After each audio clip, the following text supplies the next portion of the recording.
കൊടകര കുഴൽപ്പണക്കേസുണ്ടാക്കിയ കോലാഹലങ്ങൾ ഓർമ്മയില്ലേ?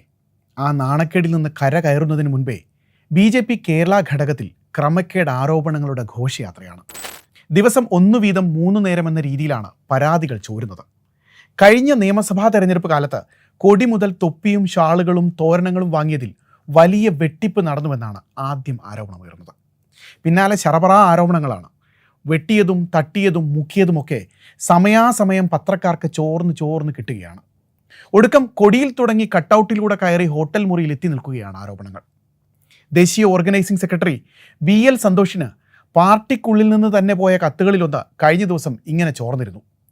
കത്തിലെ കുത്ത് ശരിയാണെങ്കിൽ ഒരു വനിതാ സംസ്ഥാന സെക്രട്ടറി കൊടി വാങ്ങിയ ഇനത്തിൽ മാത്രം കമ്മീഷൻ അടിച്ചത് 31 ലക്ഷം രൂപയാണ്. അവിടെയും തീർന്നില്ല.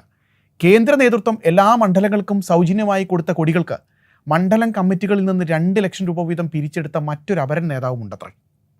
കൊടി കാണിച്ച് കോടി തട്ടുക എന്ന് പറയുന്നത് ഇതായിരിക്കണം. കേരള നേതൃത്വം 1.75 കോടിക്ക് പ്രചാരണ സാമഗ്രികൾ വാങ്ങാൻ നൽകിയ കരാറിലാണ് കമ്മീഷൻ ആരോപണം ഉയരുന്നത്. പാർട്ടി സംസ്ഥാന general secretary, treasurer, office secretary എന്നിവരാണ് കരാറുകൾ ഉറപ്പിച്ചതെന്നാണ് വിവരം. ഈ കരാർ ഉറപ്പിച്ച സമയത്ത് തന്നെ കേരളത്തിൻ്റെ ചുമതല വഹിച്ച ദേശീയ നേതാവുമായി ബന്ധപ്പെട്ട ഒരു സ്ഥാപനം അദ്ദേഹത്തിൻ്റെ നിർദ്ദേശപ്രകാരം 2 കോടിയുടെ കൊടികൾ തിരുവനന്തപുരത്ത് എത്തിച്ചിരുന്നു. ഇനി കൊടികൾ ആവശ്യമില്ലെന്നും തുക കൂടുതലാണെന്നും പറഞ്ഞ് ആദ്യം പണം നൽകിയില്ല. പ്രമുഖ നേതാവ് ഇടപെട്ടതോടെ ഈ തുക കൈമാറേണ്ടി വന്നു. ഒടുക്കം ഇപ്പോൾ പാർട്ടിക്ക് കൊടി സൂക്ഷിക്കാൻ ഗോഡൗൺ വാടകയ്ക്ക് എടുക്കേണ്ട സ്ഥിതിയാണ്.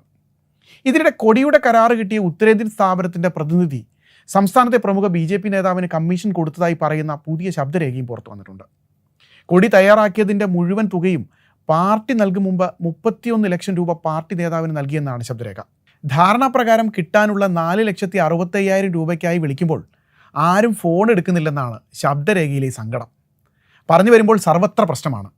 ഇത്തവണ തെരഞ്ഞെടുപ്പ് കട്ടൗട്ടുകൾ നിർമ്മിക്കാനും വ്യാജ കമ്പനി ഉണ്ടാക്കിയതായി ആരോപണമുണ്ട്. കട്ടൗട്ടുകൾ സമയത്ത് ലഭിച്ചില്ലെന്നും എണ്ണത്തിൽ കുറവായിരുന്നുവെന്നും തുടക്കം മുതലുള്ള പരാതിയാണ്. ഇതിൻ്റെ കരമനയിലെ റോഡ് ഷോയ്ക്കിടെ പ്രധാനമന്ത്രിയുടെ ഫ്ലക്സ് വെച്ചതിൽ കമ്മീഷൻ അടിച്ചെന്ന് ആരോപിക്കുന്ന മറ്റൊരു ശബ്ദരേഖ പുറത്തു വന്നിട്ടുണ്ട്. നിയമസഭാ തെരഞ്ഞെടുപ്പിൽ കേന്ദ്രം നൽകിയ പണം ഉപയോഗിച്ച് ചില നേതാക്കൾ വ്യക്തിപരമായി ബാങ്ക് വായ്പകൾ തീർത്തെന്നും വാഹനം വാങ്ങിയെന്നുമുള്ള വെളിപ്പെടുത്തലുകളും ചർച്ചയാവുകയാണ്. സർവത്ര വികസനമാണെന്നേ. ഇനി അല്പം ആഡംബര ഹോട്ടൽ പുരാണമാവാം. റൂം ബുക്കിംഗ് മണി പിക്കിംഗ് ആയ കഥയാണ്. തിരുവനന്തപുരത്തെ ഒരു നക്ഷത്ര ഹോട്ടലിൽ ദേശീയ നേതാക്കൾക്ക് താമസിക്കാൻ ബുക്ക് ചെയ്തതായി കണക്കിൽ കാണിച്ചത് 30-ലധികം മുറികളായിരുന്നു. പക്ഷേ യഥാർത്ഥത്തിൽ താമസിക്കാൻ വന്നത് 4-5 പേർ മാത്രമാണ്. ബാക്കി 25 മുറികളിൽ ആര് താമസിച്ചു എന്ന് ചോദിച്ചാൽ അവിടെയാണ് വ്യാജ ബില്ലുകളുടെ മാജിക്ക് നടക്കുന്നത്. എത്താത്ത നേതാക്കളുടെ പേരിൽ ബില്ലുകൾ ഒപ്പിട്ട് വാങ്ങി പണം പോക്കറ്റിലാക്കിയെന്നാണ് ആക്ഷേപം. ഭൂമിയിലെ പരിപാടികൾ കഴിഞ്ഞാൽ പിന്നെ ആകാശത്താണല്ലോ കളി. നേതാക്കൾക്ക് പറന്ന് പ്രചാരണത്തിനെത്താൻ ഹെലികോപ്റ്റർ വാടകയ്ക്കെടുത്തതിലും വൻ തുകയുടെ ക്രമക്കേട് നടന്നതായാണ് ഒടുവിലത്തെ പരാതി. ഹെലികോപ്റ്ററിന് യഥാർത്ഥത്തിൽ വന്ന വാടകയേക്കാൾ ഇരട്ടിയോളം തുക കാണിച്ച് ബില്ലുകൾ നിർമ്മിച്ചത്രേ. നേതാക്കൾ ആകാശത്തുകൂടി പറന്നപ്പോൾ ഭൂമിയിൽ ഫണ്ടുകൾ ആവിയായി പോയി എന്ന് ചുരുക്കം. സർവത്ര വിവാദങ്ങളുടെ ഘോഷയാത്രയാണ്. ഇതിനെല്ലാം പാർട്ടിയുടെ ഔദ്യോഗിക വിശദീകരണങ്ങൾ വരുന്നുണ്ട്.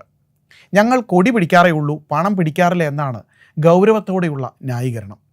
വിദേശത്തുള്ള തലൈവർ ജൂലൈ 18 മടങ്ങിയെത്തിയിട്ട് എല്ലാവർക്കും കാണിച്ചു തരാമെന്നാണ് അശരീരികൾ മുഴങ്ങുന്നത്. ആണ്ടി വലിയ അടിക്കാരനാണെന്ന് പറയുന്നത് പോലെയാണ് കാര്യങ്ങൾ.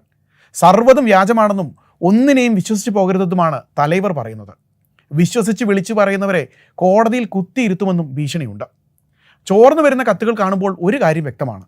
കേരളത്തിൽ ഭരണം കിട്ടിയില്ലെങ്കിലും കിട്ടുന്ന ഫണ്ട് വെച്ച് എങ്ങനെ ഭരിക്കാമെന്ന് നേതാക്കൾക്ക് കൃത്യമായി അറിയാം. കൊടിയിൽ തുടങ്ങി ഹെലികോപ്റ്ററിൽ വരെ എത്തി നിൽക്കുന്ന ഈ ഫണ്ട് ഇനി എവിടെ പോയി അവസാനിക്കുമെന്നാണ് കണ്ടറിയാനുള്ളത്. എന്തായാലും കേന്ദ്രത്തിൽ നിന്ന് അടുത്ത ഫണ്ട് വരുന്നതുവരെ ഈ കട്ടുപാട്ടുകൾ തുടരട്ടെ.